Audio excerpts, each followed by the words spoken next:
Good evening. I thought I'd go over a um, office hour talk that I gave to my group, and I thought this might be useful for you. It's on business skills for physicians, and this is one of my favorite books. It's so good that I got it in paper form on Audible and on my uh, Kindle, so I can read it in the dark and with my Kindle on my bed when I'm going to sleep. And there's such good principles in here that can apply to physicians. And if you thought of this, if you add these business skills to your clinical expertise, that is where I feel we're at a pivotal point where physicians can really be value driven professionals that are really valuable in the economic market. Hate to put it that way, but that's how he puts it, and it's true. You become more valuable when you add certain skills that allows people to get what they need to make the organization better. So, I wanna just review with you today because it's pretty much fresh in my mind, so before I forget, I'm gonna show you what this is, okay? So this book, so these are the actual slides I used with my group, and we go through mastermind principles to make sure that we're all in alignment and thinking for each other and helping each other through what we're trying to learn. And we do give CME credit now through CMEFI, and you give two reflective questions. So these are the actual slides. So that's why it's looking like this. But this book is fantastic. I highly recommend if you want to learn some simple business skills, get this book. I mean, he is going to try to market to you to join his courses, which is fine. He has some very economical videos that you can watch and really start to master some of these things. But I'm going to give you a little overview of what this book's about and why I like it so much. Um, so he goes to say that everybody has a value over their head of how much they're worth to where they are. So if you're a type of person who's kind of been in the shadows and doing your own thing and not really curious and a little bit more open to getting yourself to be more valuable, this is how you do it. You start learning some of these concepts, just be curious, step in and ask people to help you, just listen in on conversations, trying to learn some of the verbiage, and you will get it because you guys are all smart. Okay. um, am I like not the smartest person? I didn't ace the MCATs and ace the USMLE. I feel like I was pretty average with that. But so if many of you are super smart geniuses, I'm sure. You learn some of these things. So he talks about a value-driven professional, and this is a book for anyone. It's not for physicians, but it's a really good book because he talks about what kind of communication do you need. You need a communication skills that's related to how you you engage people, how you engage your staff, how you communicate in a way to be heard. These are things that we all talk about in Lead Physician, and I love it, but I'm just putting it into physician language. So learning how to communicate in a way that helps the other person understand that you understand them, that they trust you. So these are the skills that he kind of goes over. How do you know what your messaging is? This is so important. So messaging comes from like marketing and sales. So people who learn any kind of communications from college, if you learned a little bit about sales and marketing, your messaging is your brand, like, it represents you. So when you go for a job interview or you go for selling your product, or you're trying to get an initiative passed, you need to know how to message that specific value proposition. And it can't be about, this is why we need to do it from my standpoint as a physician. It should be, this is why we need this from your standpoint. Do you understand? Like, we need to talk about it as if we're trying to sell it to them because this is their needs. We know so much about what they want and what they need that your ask is in the eyes of what they want. So, learning these simple things, it's not that hard. You just got to pick it up. Um, Management is how you manage your team. How do you get everyone aligned? It's how do you and the crux of that is getting everyone aligned for a common vision, just like in sports, in teams, the orchestra with a conductor, everyone is in alignment with that common goal. And you state it. You state the expectations. They have no question about what they're supposed to be doing. And just learning those simple management skills makes you so valuable. Okay, the character of a person, and I feel like, I was like this person, is character is meaning that you have unlimited optimism, that despite the ups and downs, you have a hero mentality, you don't have a victim mentality. People listen for that. People listen for, are you saying there's nothing that can be done, this is a problem, that's a problem, and I'm bringing it to your attention because this is a problem, without bringing a solution. So if you learn how to pick up problems, but before you voice it to the leadership or your boss or your colleague, come up with like three solutions and say, these are the three possibilities I think we can do. And that shows that you're thinking optimistically. We can get over this if we come up with A, B, and C instead of this is happening to me. We have a system wide error. You go to leadership, say, listen, I want to help make change happen so that our physicians are doing better. Can I sit on the IT board? And I see you don't have a physician there, and I would like to help you do that. And then when you step up, that's when you grow that skill and you become so valuable. Okay. Other things here about marketing and sales. This, I think, is probably the most important thing that you can learn as a physician, because we don't learn that. We don't learn about marketing sales. What the heck is that? We always give it to somebody else to do. Again, not that hard, but if you learn simple things like, people, when I sat in on a marketing meeting recently and I asked all of these team members from different areas that we have, what do they think about this? How do you think you're going to approach a physician who could be a potential referrer? How do you go to the nursing homes and get people to send to us? What is your pitch? And blah, blah, blah. They've taken classes on communication. And I remember my sister in college took that class, and I was wondering, what the heck is communication class? Why do you even need that? But you'd be amazed at how well they communicate with people because they took that course. And it's all, again, about um, really understanding the person you're speaking to. And then also learning how to de escalate any potential conflict or drama, because there could be drama whenever you're trying to work things out, and as you grow and you're getting bigger, there's always going to be conflict, and you expect it, and you instead of shying away from it, we say, you know what, I can deal with this. We just we flip it on its head and we say that. So if you become really good with marketing and sales, and you know how to brand yourself, you know how to message your pitch, it changes everything. Okay. So the other thing we talked about was the airplane. So what he talks about, Donald Miller, is how does your business run like an airplane? What does an airplane have to do with my business? And this is so good. Okay, the airplane, the nose of the airplane is leadership. You have to have, as a leader, you need to bring the entire company forward towards a vision. Where are we going? If we're going from New York to San Francisco, how, like, that's our target. Everybody needs to know that, and everyone needs to know the timeline of when we're going to get there. Okay. That's how you get everyone excited. You talk about, like, what is our vision? What are we trying to accomplish? What impact are we making? No matter what job you have in this organization, we value you, and you're part of what we're trying to accomplish, and you celebrate the wins as you get there. So you get to Chicago and everybody understands we got to Chicago. We made it somewhere. That is so important. Okay. What is the body of the plane? The body of the plane is basically the overhead. You want to keep everything lean, and you want to keep the cost down, because otherwise, if the body of the plane is too big, it's not going to fly.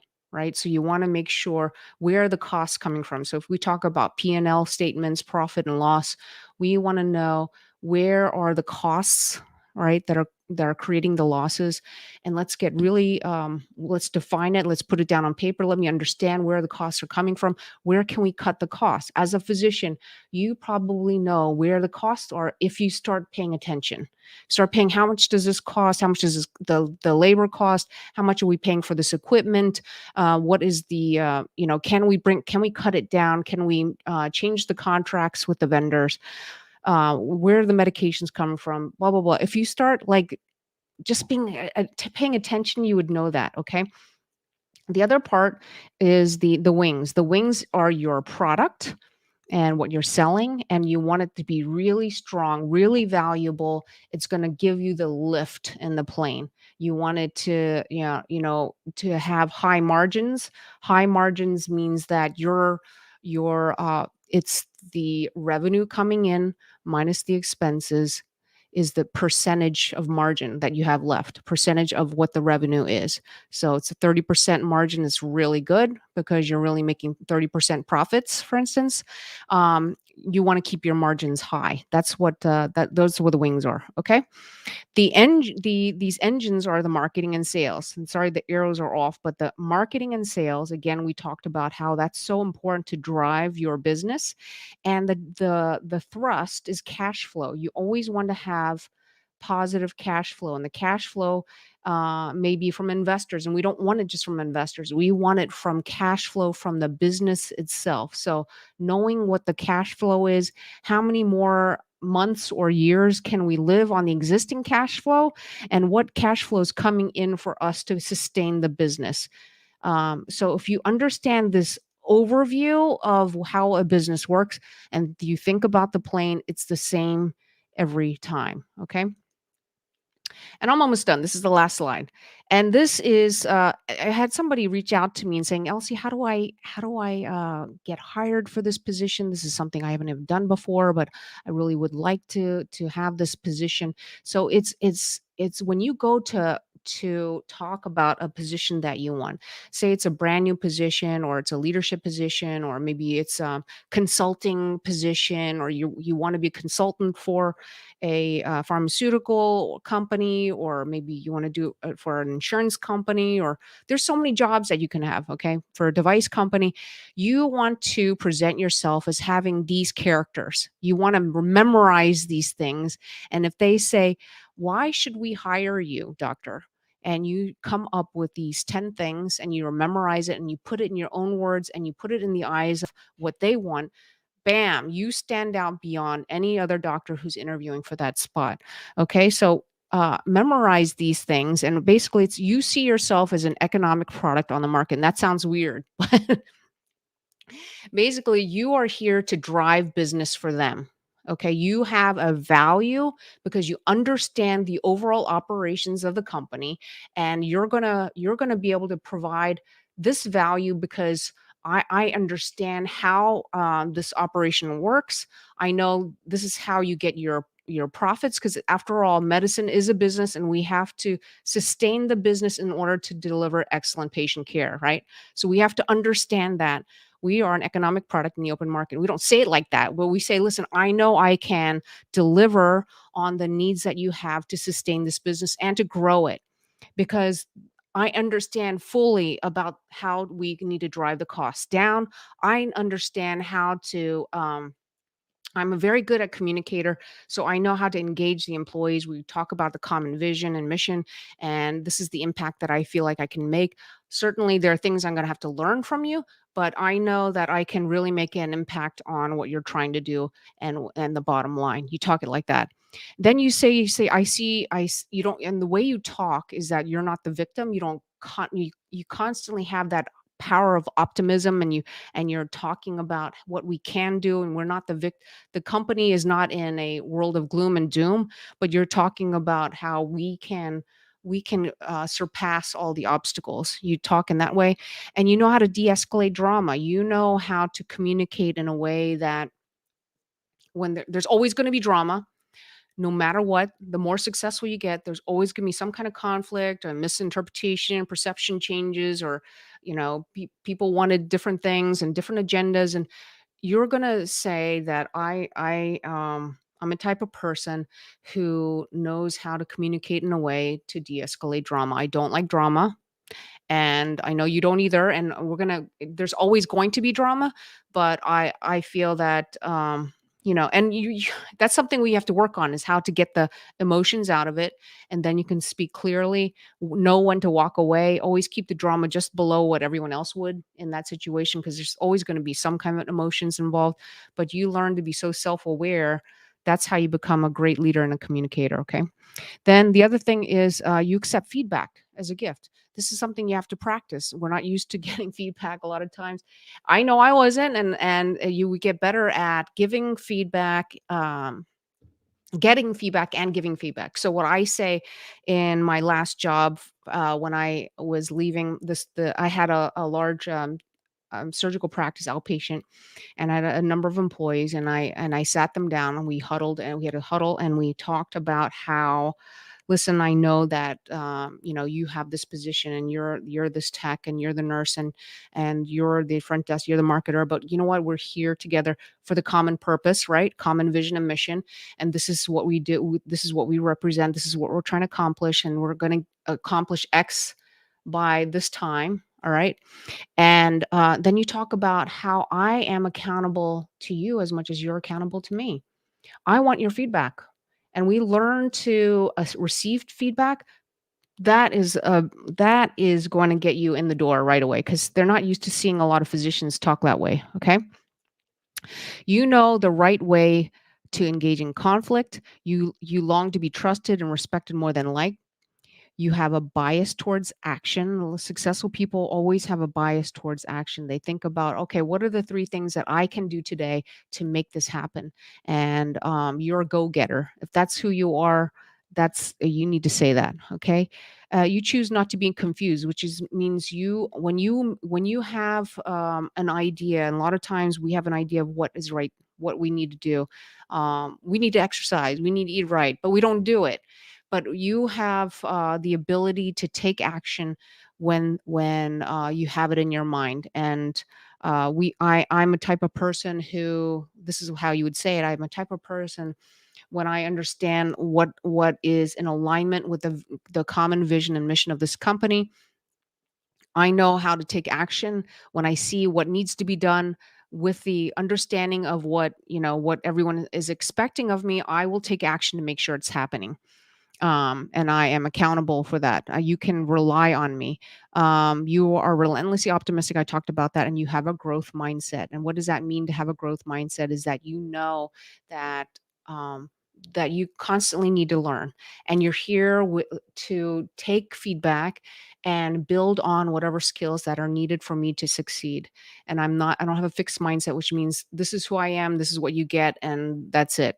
A lot of times we are trained, unfortunately, and I had this mindset before, is that I did all my training, and now I here I'm with my job and I'm done. So let me just work my whatever 10, 20 years, 30 years of medicine, and I'm done. And I retire, maybe 40 years. But that's not, we have so many possibilities, and we can all look at doom and gloom, and yes, it could be really tough. It could be really hard, but you have a choice of how to respond to whatever's happening in front of you. And you can make a choice to leave the practice if it's not working for you, if it's a toxic environment, and you can start having that growth mindset to create the life that you really love. I wholeheartedly believe that. I've seen it many, many times. People I work with and people I don't work with, and successful people. So I want you to keep that in mind. Buy this book, learn it, read it. Let me know what you think about it. And it could be a game changer for you to change, to really grow. And you might not be burnt down. Maybe you're pretty content with what you are, but just know that as time changes, you're going to change, and your job might change, and you might not be as content. So always think growth mindset. There's more than meets the eye here for me. Most people only reach about 10% of their potential, depending on how motivated you are, and your ability to be resilient and think about what's the next thing that's coming my way. How can I improve it? How can I improve my finances, my personal life? All those things are so important to your ultimate success and living the dream of what you are meant to do in this life. I hope that was helpful to you. Please let me know if that was. And you know what? I did give this is for my this was for my crew, but that's what we're learning next.